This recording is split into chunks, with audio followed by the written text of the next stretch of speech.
Good morning students. आज हम पढ़ेंगे प्रश्नावली 6.1 एनसीईआरटी कक्षा 10 के लिए। ठीक है, इस प्रश्नावली का नाम है त्रिभुज। तो चलिए शुरू करते हैं बिना किसी देरी के। यहाँ पर देखिए, आपका पहला सवाल है, कोष्टक में दिए गए शब्दों में से सही शब्दों का प्रयोग करते हुए रिक्त स्थानों को भरिए। यहाँ पर हर एक प्रश्न के सामने, हर एक जो खाली स्थान है उसके सामने हमको भरने हैं। तो यहाँ पर देखो, ये त्रिभुज है। किस तरह के त्रिभुज हैं? देखो, त्रिभुज कई प्रकार के होते हैं, जैसे त्रिभुज का क्षेत्रफल होता है और त्रिभुज से संबंधित प्रमेय होते हैं, सिद्ध करने वाले सवाल होते हैं। उसके अलावा यहाँ पर त्रिभुज की सर्वांग समता के या समरूपता के सवाल होते हैं। तो यहाँ पर हम पढ़ेंगे त्रिभुजों की समरूपता या सर्वांग समता से संबंधित सवाल। तो देखिए, सर्वांग सम क्या होते हैं? दो आकृतियां जिनके सभी भाग एक त्रिभुज के सभी भाग दूसरे त्रिभुज के सभी भागों के बराबर होते हैं, मतलब संगत भाग बराबर होते हैं, तो उनको हम सर्वांग सम बोलते हैं, है ना। और अगर एक त्रिभुज के भाग दूसरे त्रिभुज के भाग के बराबर न होकर उससे छोटे या बड़े होते हैं, मतलब समरूप का मतलब ये है कि देखने में एक जैसे हों, है ना, और उनकी जो भुजाएं होती है वो एक अनुपात में होनी चाहिए। जैसे मान लो एक त्रिभुज है, उससे उसकी जो भुजाएं हैं उससे मान लो लंबाई में आधी आधी छोटी, सभी भुजाएं आधी आधी छोटी हैं लंबाई में, तो दोनों त्रिभुज एक दूसरे के समरूप होंगे। मतलब आकृति में छोटे बड़े हो सकते हैं लेकिन देखने में एक जैसे होंगे, सभी कोण बराबर होंगे, उनकी भुजाएं एक दूसरे के अनुपात में बराबर होगी। ठीक है, तो इस तरह की आकृतियां समरूप होती हैं। और अगर सभी जो भुजाएं होती है वो एक दूसरे के बराबर हो और सभी कोण बराबर हो तो वो होती है सर्वांग सम। तो यहाँ पर देखिए, पहला सवाल है, सभी वृत्त सर्वांग सम होते हैं, समरूप होते हैं? तो यहाँ पर हम इनमें से देखकर भरेंगे। देखो, सभी वृत्तों की त्रिज्या होती है वो अलग अलग हो सकती है, इसलिए देखने में तो एक जैसे होंगे। देखिए, मान लीजिए एक ये वृत्त है, एक ये बड़ा वृत्त है, दोनों देखने में एक जैसे हैं लेकिन आकार में छोटे बड़े हैं। अब जब आकार में छोटे बड़े रहते हैं तो उनको हम बोलते हैं समरूप। तो यहाँ पर इस खाली स्थान में भरेंगे हम समरूप। ठीक है, ये हमारा पहला हो गया। दूसरा देखिए, सभी वर्ग क्या होते हैं? समरूप होते हैं, सर्वांग सम। देखिए, ये छोटा वर्ग बना दिया मैंने, एक ये बड़ा बना दिया, तो देखने में क्या है ये? देखो, इनका आकार छोटा बड़ा है लेकिन देखने में एक जैसे हैं, तो यहाँ पर ये भी क्या होंगे? सभी वर्ग समरूप होते हैं, तो इसमें भी हम समरूप ही भरेंगे। तीसरा देखिए, सभी त्रिभुज समरूप होते हैं। बताइए कौन से त्रिभुज समरूप होते हैं? समबाहु या समद्विबाहु? तो समद्विबाहु त्रिभुज तो ना तो समरूप होते हैं और ना सर्वांग सम होते हैं। और समबाहु त्रिभुज क्या होते हैं? समबाहु त्रिभुजों के सभी कोण बराबर होते हैं, भुजाएं एक दूसरे के अनुपात में होती हैं, इसलिए यहां पर हम भरेंगे समबाहु। सभी समबाहु त्रिभुज समरूप होते हैं। ठीक है, ये हमारा तीसरा हो गया। चौथा देखिए, भुजाओं की समान संख्या वाले दो बहुभुज समरूप होते हैं यदि, कब समरूप होते हैं? यदि उनके संगत कोण, देखो ये दो कोण में से एक भरना है, बराबर या समानुपाती। यदि उनके संगत कोण बराबर हों तो दोनों त्रिभुज क्या होंगे? समरूप होंगे, है ना। और उनकी संगत भुजाएं समानुपाती होनी चाहिए, तो इसमें लिखेंगे हम समानुपाती। ठीक है, ये हमारा पहला सवाल हो गया। देखिए दूसरा सवाल, निम्नलिखित युग्मों के दो भिन्न भिन्न उदाहरण दीजिए। देखो, एक एक के दो दो उदाहरण देने हैं हमको। तो समरूप आकृतियां कौन सी होती हैं? तो देखिए, जो आकृतियां देखने में एक जैसी हो और उनका आकार छोटा बड़ा हो तो उनको हम समरूप बोलते हैं। जैसे दो अलग अलग त्रिज्याओं के वृत्त, अलग अलग त्रिज्याओं के वृत्त, अलग अलग त्रिज्याओं के वृत्त बनाकर देखें।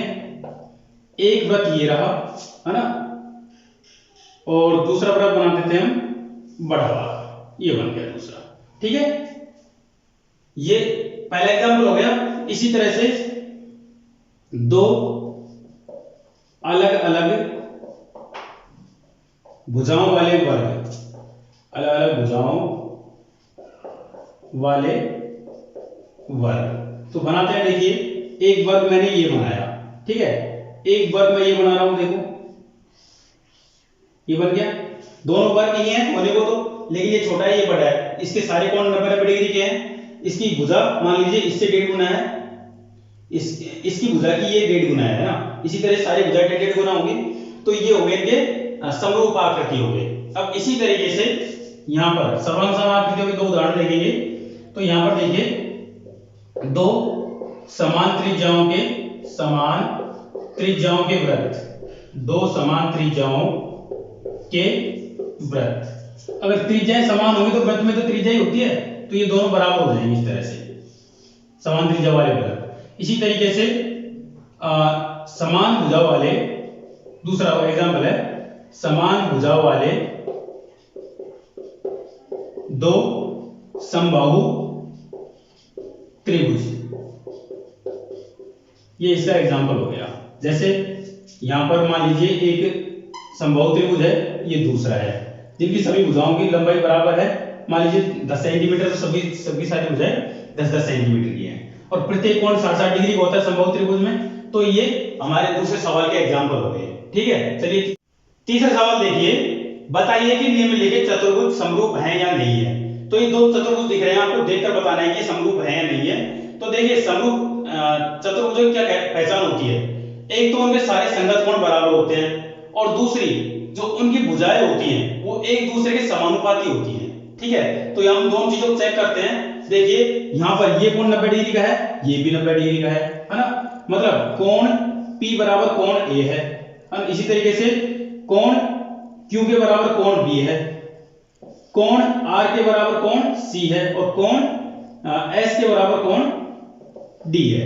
तो चारों कोण बराबर हो गए। और भुजाएं देखिए यहाँ पर, अगर हम PQ की बात करें, PQ बटे AB, तो PQ का मान है 1.5 और AB का मान है 3, दोनों काटेंगे तो 1/2। इसी तरीके से अगर हम QR बटे BC ले, तो QR का मान 1.5 और BC का मान 3, वो भी 1/2। इसी तरीके से अगर हम RS बटे CD ले, तो RS का मान 1.5 और CD का मान वही 3, तो ये भी 1/2 हो जाएगा। और इस तरह लास्ट भुजा SP बटे DA, इनका मान लेते हैं तो SP का मान 1.5 और DA का मान 3, तो इनको काटेंगे तो 1/2। तो देखो यहाँ पर सारी भुजाएं एक दूसरे के समानुपात में आ रही है, 1/2 1/2 1/2 1/2। ठीक है, तो यहाँ पर समरूप त्रिभुजों की चतुर्भुजों की पहचान क्या होती है कि सारे संगत कोण बराबर होते हैं और भुजाएं समानुपाती होती हैं। तो यहाँ पर हम देखकर बता सकते हैं कि दोनों चतुर्भुज एक दूसरे के समानुपाती हैं। ठीक है, तो लिखें, अतः चतुर्भुज PQRS तथा चतुर्भुज ABCD एक दूसरे के समानुपाती हैं, एक दूसरे के समानुपाती नहीं समरूप हैं, एक दूसरे के समरूप हैं। ठीक है, इस प्रकार से हमारी प्रश्नावली खत्म होती है। कोई सवाल में दिक्कत आई हो तो कमेंट करके जरूर बताएं, वीडियो को लाइक करें, अपने दोस्तों के साथ शेयर करें और चैनल को सब्सक्राइब जरूर कर लें। अब मिलेंगे प्रश्नावली 6.2 के साथ में। धन्यवाद।